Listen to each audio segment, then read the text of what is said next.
Mirë, më mbrëma gjithëve, përshëndetje edhe nga unë. Është një gjithmonë një kënaqësi dhe gëzim të predikoj fjalën e Zotit me ju.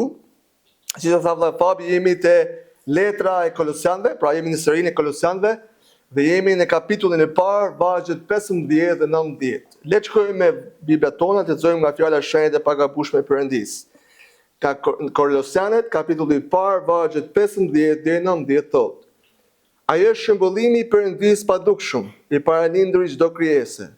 Se në të u krijuan të gjitha, ato që janë në qej dhe ato mbi dhe, ato që duken dhe ato që nuk duken, frone, zotrime, principata dhe pushtete, të gjitha janë krijuar me anë të Tij dhe ndaj Tij. Ai është përpara të gjithave dhe të gjitha qëndrojnë nëpërmjet Tij. Ai është kreu i trupit, pra i Krishës. Ai është fillimi i paralinduri prej së vdekurish, që ai të bëhet i pari të gjitha, sepse atij i pëlqeu që në të banoj e gjithë plotësia. Amen. Amen. Kjo është fjala e Zotit.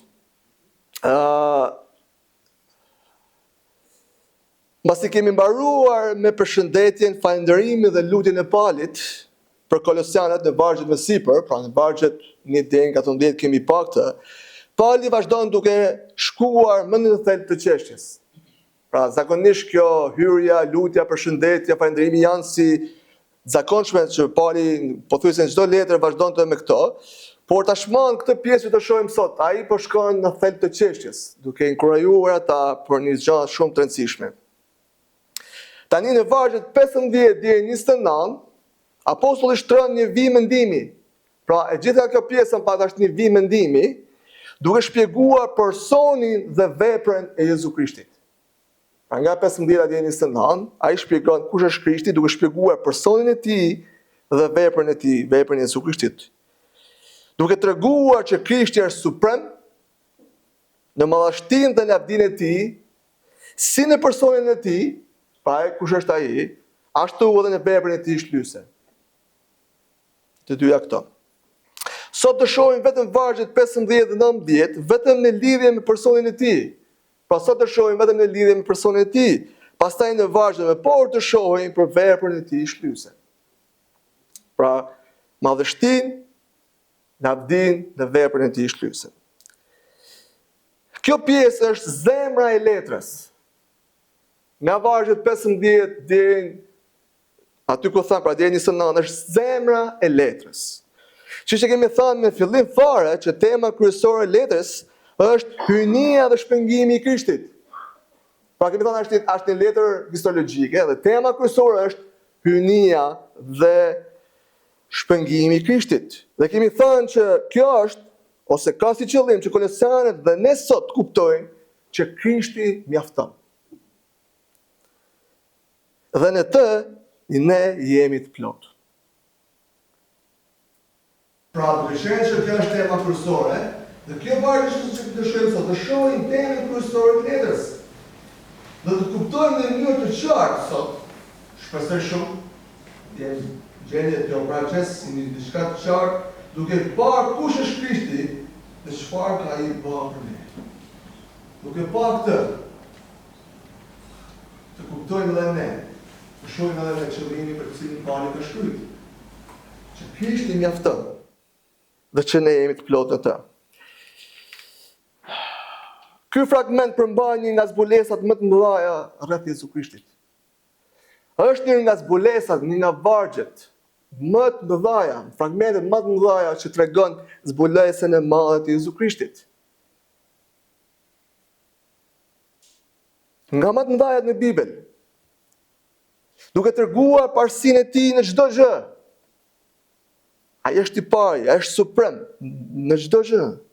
Duke treguar madhështinë e Tij, lavdinë dhe supranitetin e Tij mbi gjithçka. Pak shumë autorë thojnë ndryshe njihet edhe si himni i Krishtit. Himni i Krishtit.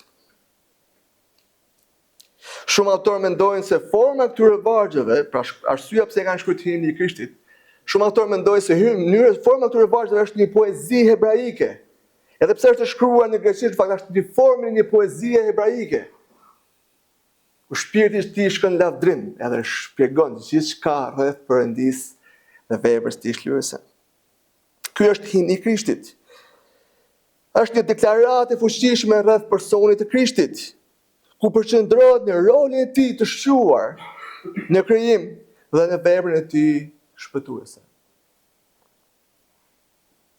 Përqendrohet këto dy vepra.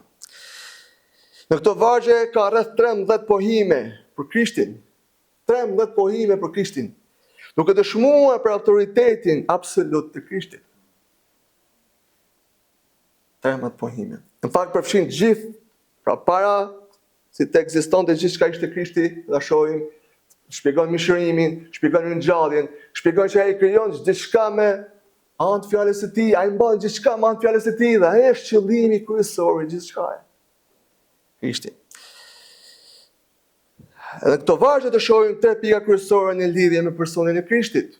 Dhe e para është në lidhje me natyrën e tij. Vargu 15. Ai është hyjnor dhe i përjetshëm.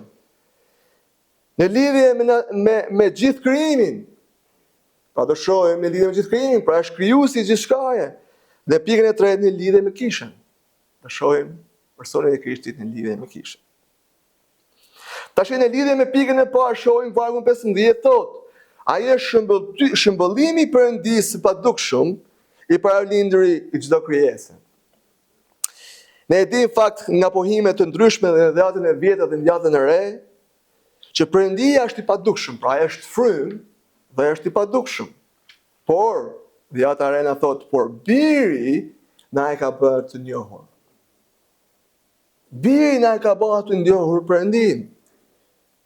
Gjoni 1:18 thot askush se pa Perëndin kurrë. I vetëm lindur i birë që është në gjirin e Atit, ai e bëri të njohur. Krishti e bëri të njohur.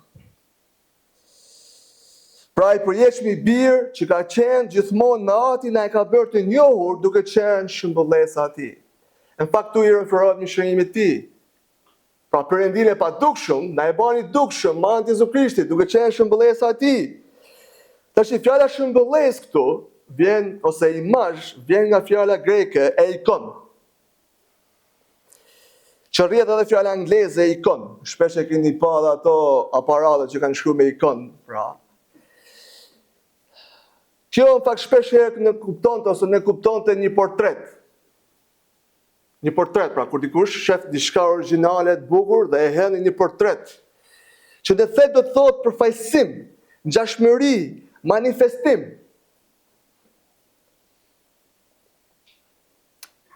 Pra Krishti është përfaqësimi, ngjashmëria, manifestimi i Perëndisë Atë.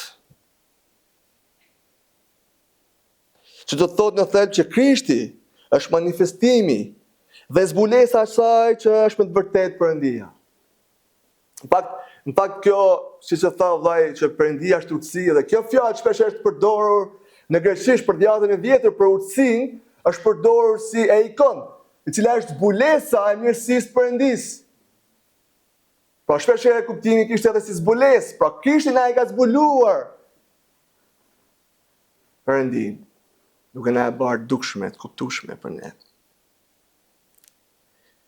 Ai është zbulesa e saj që është për të vërtetë Perëndia.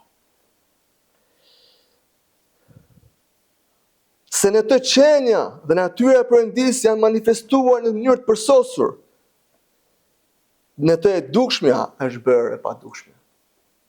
Ato që se kemi pa Perëndinë e vërtet është bërë e dukshme, në të e padukshme është bërë e dukshme. Hebrejt 1:3 thot, ai duke qenë shkëlqimi i lavdisë së Tij dhe vulja e qenjes së Tij.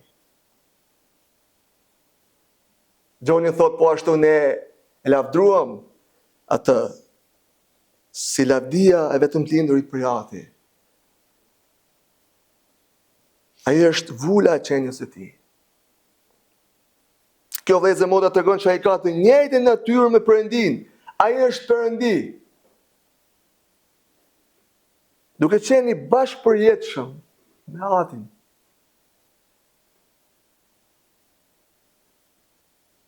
Te Gjoni 14:9 kur Filipi e pyet Jezusin, Zot, na e trego Atin.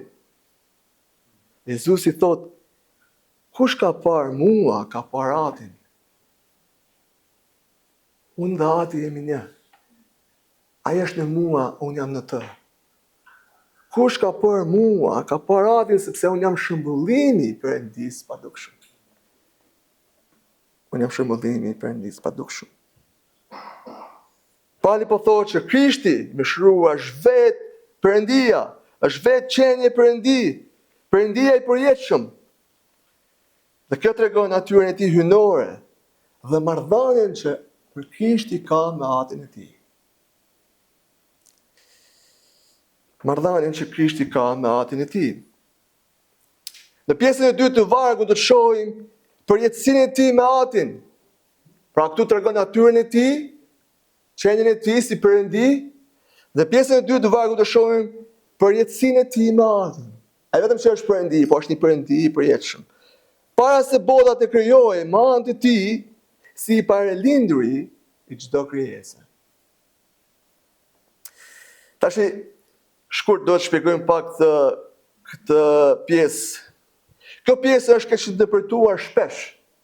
Fakt, si quhet ndryshe herezia ariane.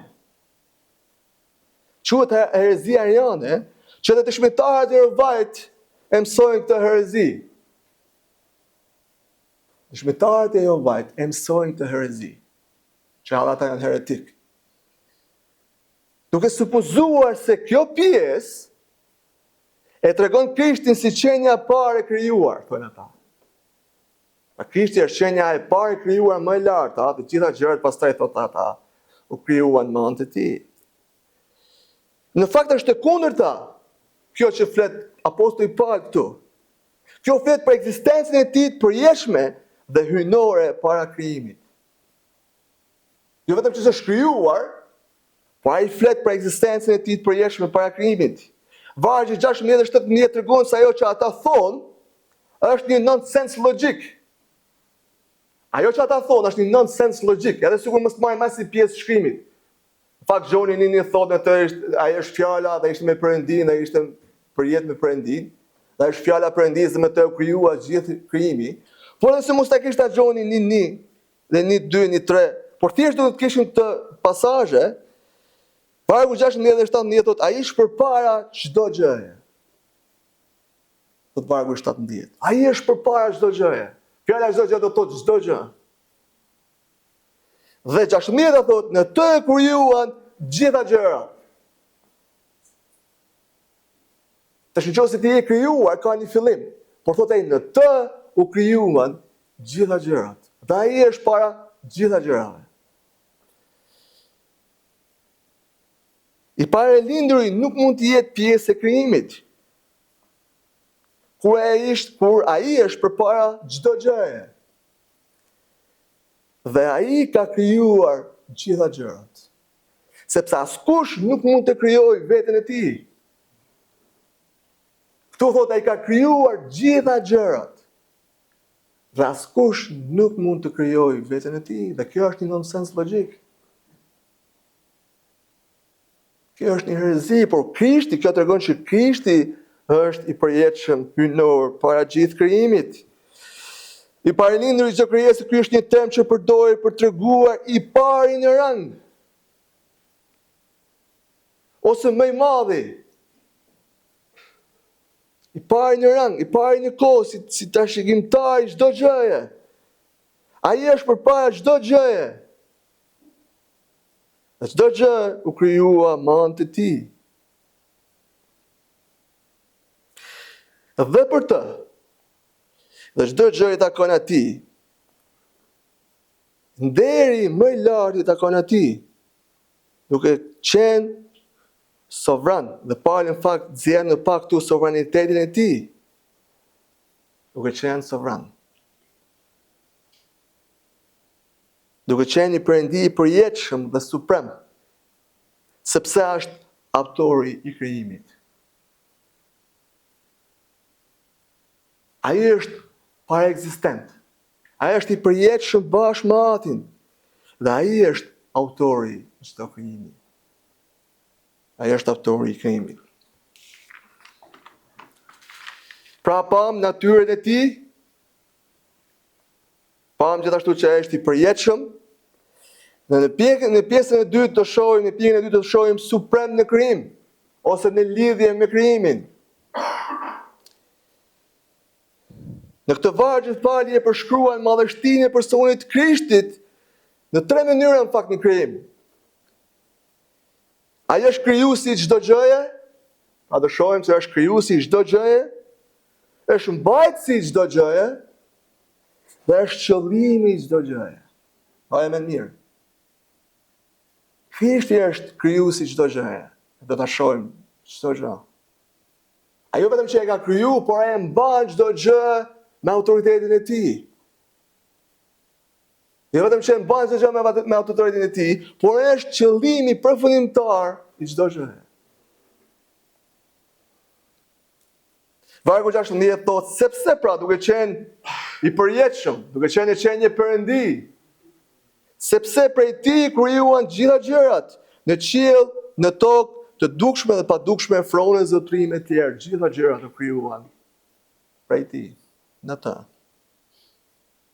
Vëllezër dhe motra, Krishti është autori hyjnor i krijimit. Dhe të bërë të gjitha ata që shohim dhe që nuk shohim. Ai ka bërë gjithçka që ne shohim dhe nuk shohim. Krishti ka krijuar me anë fuqisë së tij. Ai krijoi materjen, ai krijoi frymen. Ai krijoi çdo gjë që ne shohim, ai krijoi engjëjt, ai krijoi galaktikën, ai ka krijuar çdo gjë. Ai ka autoritet mbi çdo pushtet. Në qiell, në tokë, në frymra, në gjithçka, ai ka autoritet. Dhe çdo gjë u bën nga Zëja me anë të fuqisë së tij, thotë Gjoni 1:3. Çdo gjë është krijuar nga Zëja me anë të fuqisë së tij. Në fillim ishte Perëndia dhe Perëndia tha, le të bëhet drita dhe drita u bë. Krishti ka krijuar gjithçka nga Zëja. Në këtë deklarat Pali përfshi çdo gjë, në tokë dhe në qiell, të dukshme dhe pa dukshme. Ai është krijuesi i universit, i galaktikës që vlla Fabi na foli. I këtyre që ishte ujësive, galaktikave, s'marrë vesh nga këto, por thjesht e di gjithë këtë madhështinë e universit madh. I tokës, i njerëzit dhe i çdo specie në tokë. Gjithashtu ai është krijuesi i gjërave në qiell, që janë padukshme, ku përfshihen engjëjt dhe kryengjëjt dhe gjithçka tjetër që ne nuk e shohim. Frone dhe zotrime. Ai është krijuesi i gjithçkaje. Tashi, nuk e di a ju ban përshtypje kjo pjesë juve, po kur po meditoja këtë deklarat, po përpiqesha të mendoja pak për krijimin. Me mendjen time të vogël. Të mendoja pak për këtë krijim. Me miliarda yje, universit, diellin, tokën, deri te insektet më të vogla. E di që është e vështirë për ta rrokur mendja. Dhe në fakt kur po studioja sipas tyre botanikëve, janë rreth 800.000 vetëm insekte me katalog. Kataloguara. 800.000 vetëm insekte. Miliarda krijesa që Perëndia ka kriju me anë fjalës të tij. Imagjinoni pak. Galaktikën, imagjinoni pak deri te insektet më të vogla. Imagjinoni pak engjëjt, madhështinë e engjëjve, serafinëve, kurubinëve dhe gjithçka tjetër. Të gjithat krijuara nga Krishti me anë fjalës së tij nga Zëja. E që se tha dhe vlla Fabi, në fakt vetëm para ca ditësh ishte një mision hapësinor. Pra një anije kozmike kishte shkuar në hapësirë dhe ishin ca astronaut. Dhe kur u kthyen, gazetarët fillon duke pyetur astronautët dhe një nga astronautët e krishterë, kur e pyeten për këtë eksperiencë, ai tha dhe citoj nga fjala e tij: jam mirënjohës Perëndis për atë që pash. Është shumë e madhe për qenë një trup. Kjo që unë kam parë shumë e madhe për qenë mendjen time, për qenë një trup. Në fakt ne vetëm kur mendojmë, ose kur ose që vlla Fabi lexoi, vetëm kur ka kuptuar ai madhështinë e universit, ta shmrekulluar. Imagjino vetëm të shohësh vetëm një pjesë të vogël të saj dhe ti mrekullohesh edhe më shumë. Dhe ky astronaut thotë ai kishte parë një pjesë të vogël të gjithë asaj, gjithësisë pra ose të krijimit, dhe ishte shumë nga çfarë mendja e tij mund të mbante. Ishte shumë nga çfarë mendja e tij mund të mbante. Dhe çfarë Perëndia Zoti jonë Jezu Krisht ka krijuar me anë fjalës së tij. Por Krishti nuk është vetëm krijuesi i krijimit, por edhe qëllimi, na thot vargu 16. Pjesa 2 e vargu 16 thot, dhe të gjitha gjërat janë krijuar prej tij dhe për të. Për të do thot për të. Ai është qëllimi i çdo gjëje. Krijimi ekziston për birin e Perëndisë. Kjo është një deklaratë unike që apostulli ban në këtë pjesë. Ai është qëllimi i çdo gjëje.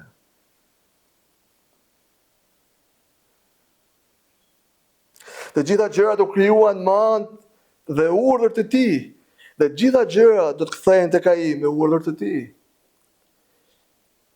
Ai është fillimi dhe fundi, ai është alfa dhe omega.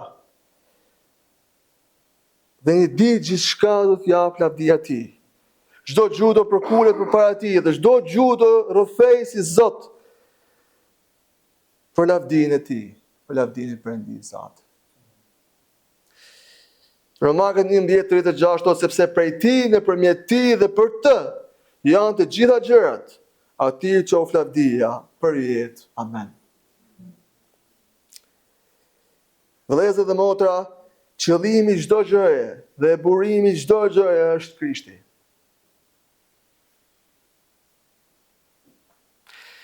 A ke pyetur ndonjëherë veten, duke kuptuar këto vargje, pse jemi krijuar? Ose pse kemi ardhur në ekzistencë? Ose ju ka pyetur ndonjëherë dikush, cili është kuptimi ose qëllimi i kësaj jete? Shpesh njerëzit e pyesin veten.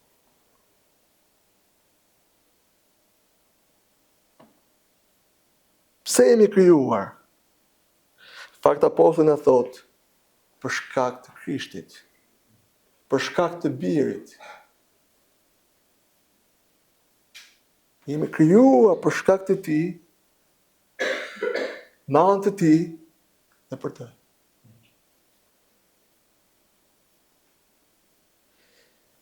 Për shkak të Zotit Suprem, emër për mbi çdo emër, emër më të lartë, shpëtimtarit dhe Zotit tonë Jezu Krisht.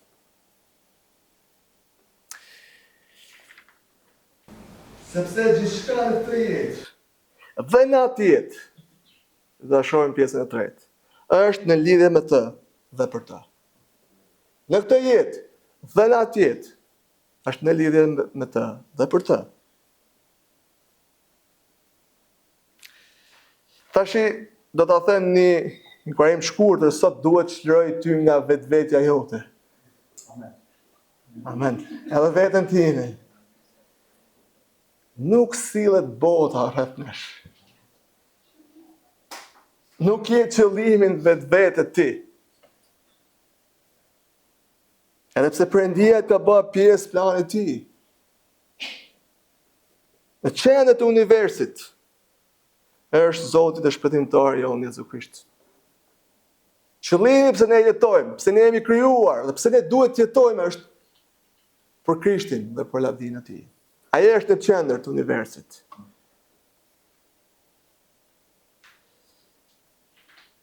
Me qenë se kjo është e vërtet, si duhet të afektoj kjo jetët tona? Ajo që duhet bëjmë është të jetojmë plotësisht për të.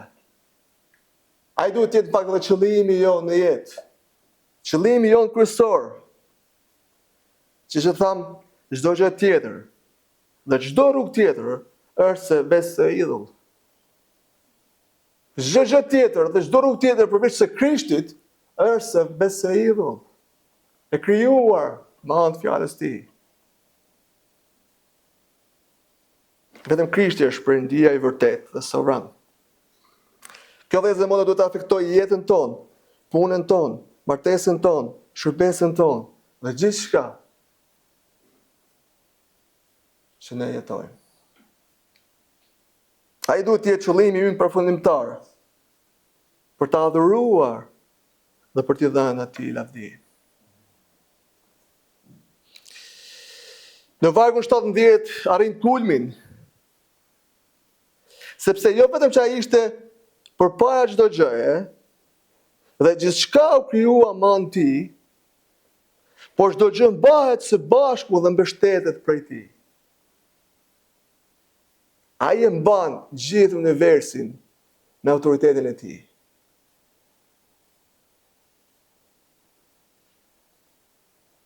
Koha e kryer këtu na tregon se ai vazhdon tani. Është në mënyrë aktive të mbajë gjitha gjërat së bashku.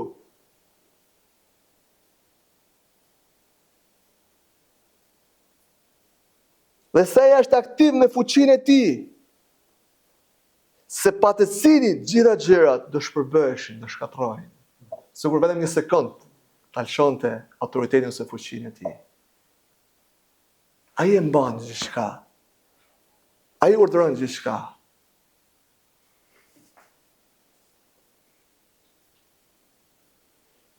Që nga kozmosi, që nga gjithësia, dhe deri në atomin më të vogël, gjithçka lëviz dhe vepron sipas vullnetit e tij dhe sipas urdhrit të tij. Gjithçka.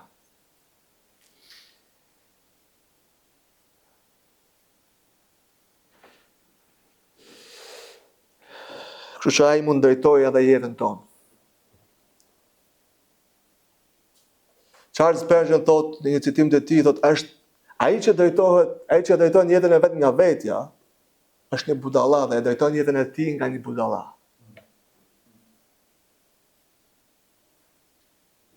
Krishti, Perëndia i përjetshëm, ai që na ka krijuar, ai mund ta drejtojë edhe jetën tonë. Dhe ne duhet t'i besojmë atij. Apostulli Paul na e paraqet Krishtin ashtu siç është, në madhështinë dhe lavdinë e tij, në natyrën dhe fuqinë e tij. Në fakt qëllimi është të na ruajë nga herezit dhe nga pikpamjet e një Krishti të zvogëluar. Përveç se këtij Krishti që ne folëm. Për të mbrojtur zemrat tona dhe për të nxit zemrat tona, ta duam atë me një dashuri të vërtetë. Dhe të besojmë në atë plotësisht. Çdo atom është në urdhrin e tij, në fuqinë e tij, në autoritetin e tij. Çdo angel, çdo principat, gjithçka është në autoritetin e tij.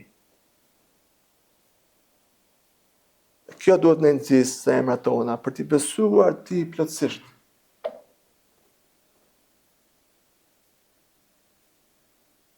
Himni i parit këndon për supremacinë e Krishtit. Ai është suprem mbi gjithçka. Ai është Perëndi, trashëgimtari i çdo gjëje. Dhe ka vendin më të lartë. Ai është krijuesi i gjithçka edhe çdo shpirti. Ai është mbajtësi dhe mbështetësi i çdo gjëje. Ai është qëllimi dhe gjithçka është për të. Çfarë zbulesë manice. Kur kuptojmë këtë të vërtetë të madhe. Në pikën e tretë të shohim në lidhje me kishën, në vargjet 18 dhe 19. Në vargu 18 fillon, ai vetë është kreu i trupit, pra i kishës. Kjo frazë tregon se ai vetë është mbi kishën, ku autoriteti i tij sundon edhe mbi kishën. Ai ka autoritet dhe sundon me anë të fjalës së tij dhe frymës së tij. Gjithmonë kur diçka këtu, kur përdorim këtë fjalë, pra si kreu, i referohet si autoriteti pra. Ai është autoriteti, është kreu i kishës. Ai sundon, ai udhëheq, ka autoritet marrën fjalës dhe frymës së tij në kishën e tij. Krishti është sovran mbi kishën, ashtu siç është mbi krijimin. Ai është sovran mbi krijimin, ai është gjithashtu sovran mbi kishën e tij. Ne jemi plotësisht të varur nga kreu që është Krishti për gjithçka në jetën tonë, për drejtim dhe për gjithçka tjetër. Arsyeja që Krishti është kreu është se në thot vargu me poshtë se është fillimi, pra i pari është fillimi i paralindur nga të vdekurit. Dhe këtu po i referohet ringjalljes së tij, pra, si paralindur për të vdekurit, cili është ringjallur një herë për gjithmonë dhe qëndron të gjatë të Atit, i referohet ringjalljes së tij. Dhe ashtu siç e pa më lart, pra, kur thotë i paralinduri nga të vdekurit, tregon parsinë e tij, nderin e tij. Ati i takon çdo gjë, ai është trashëgimtari i gjithçkaje. Sepse pa ringjalljen e tij, nuk mund të kishte ringjallje. Ai është i pari, thot aty. Për qenë i pari në të gjitha, thot vargu. Ai është i pari ringjallur dhe me anë të ringjalljes së tij, ne do të ringjallemi të gjithë një ditë bashkë me Krishtin. Fjala Prototokus si i paralindur i tregon parsinë, tregon sovranitetin e tij në krijim dhe sovranitetin dhe parsinë dhe autoritetin e tij në krijimin e ri. Ai është Zoti i krijimit, ai ashtu gjithashtu do të jetë Zoti sovran i krijimit të ri. Ska si gjë, ska si shka, mbi të cilin Krishti nuk ka autoritet. Ai është sovran në krijim, ai është sovran në shpëtim. Ai do jetë sovran kur ne do të jemi bashkë me të një ditë. Sepse për shkak të ringjalljes së tij, ne do të ringjallemi ditën e fundit. Kjo tregon që ai e kreu, e plotësoi veprën e pajtimit, duke na pajtuar me Atin. Dhe vargu thot në 19 në të banon në gjithë plotësia. Ku do të shkosh tjetër? Ku të shkojmë tjetër, thot Pietri? Ti, Zot, ke fjalë e jetës. Të cilin të shkojmë tjetër, përveç se Perëndia i gjallë sëna. Plotësia palje përdor këtë fjalë për të kuptuar ose për të treguar tërësinë e hirit dhe fuqisë shpëtuese të Krishtit. Ai është i plot thot në shpëtim, në hir, duke qenë i pari në ringjalljen e tij dhe një ditë do jemi bashkë me të, me këtë shpëtim që ne kemi marrë. Sepse në Krishtin është plotësia hyjnisë, fuqisë dhe hirit të tij. Vëllezër dhe motra, ai është në gjendje të shpëtojë plotësisht dhe nëpërmjet plotësisë së tij, besimtarët marrin hirin e tyre çdo ditë që ne të jetojmë në mënyrë të vazhdueshme bashkë me Krishtin. Dhe një ditë do të jemi të ringjallur bashkë me të në krijimin e ri, ku do të adhurojmë atë për jetë. Amen. Për ta mbyllur, fakt kam dëshirë për ta mbyllur me Zbulesën 19:7 thotë. Edhe këtu është duke folur për dasmën e qengjit. Është duke folur për qëllimin përfundimtar, cilin Perëndia ka krijuar gjithçka. Thotë le të gëzojmë, le të ngazëllehemi dhe le të japim atij lavdi, sepse erdhi dasma e qengjit dhe nusja e tij bëri gati veten e saj. Amen. Le të lutem.